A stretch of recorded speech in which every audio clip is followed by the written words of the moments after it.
Thank you. My question is, we've talked a little bit about the $12 trillion debt. The last time I checked the U.S. debt clock, if you add together Social Security, Medicare, Medicaid, and that cockamamie prescription drug benefit that the Bush administration passed, we're looking at unfunded liabilities of the future of something like $106 trillion. Has any of you given any thought to how we gradually wean the American people off those programs before they bankrupt us? By the way, I love your sign. Cut the spending stupid. She's wearing the sign. That's probably why I jumped up to answer the question first. I thought she was talking to me. But absolutely, and the spending that we're in right now is first of all, we've layered on top of all of these obligations that we have in entitlements. We've layered on top of that bailouts. We've layered on top of that buying car companies, bailing out insurance companies, and then stimulus.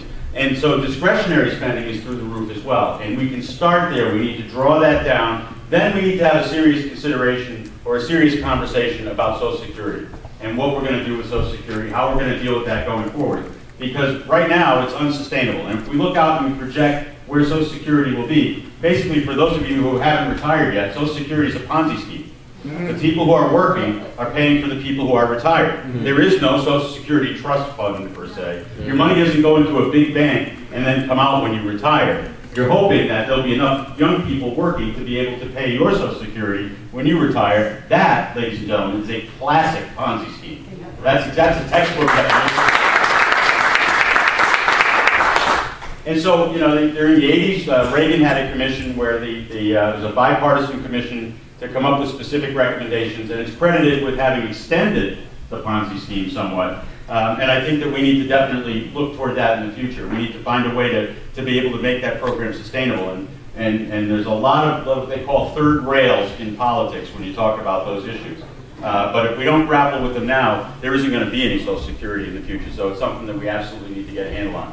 Regards the other entitlement programs, I think we need we need a path for people to get back into back to become productive members of society. And the way we do that is we grow our economy. And I've always said that the best welfare program is a good job that pays a good wage.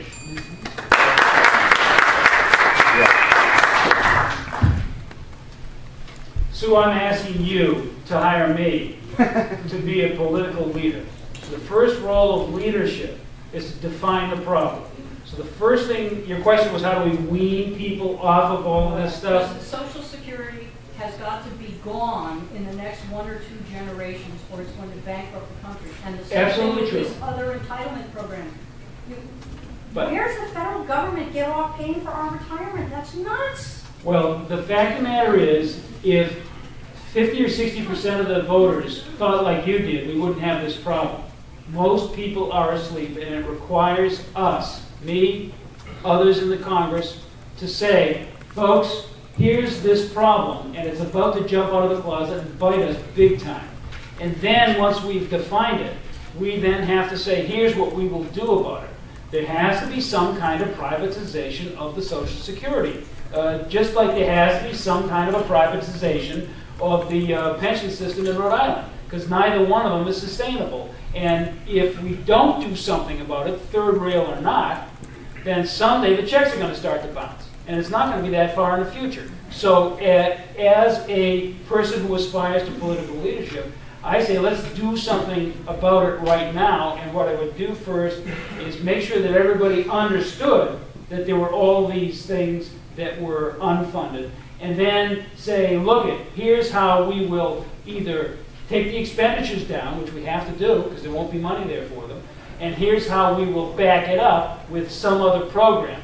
I mean, Social Security is ultimately going to be something like a 401k. And the sooner we start that process, the sooner we'll get through the pain of it, and the sooner we'll finish. That's what leadership is about.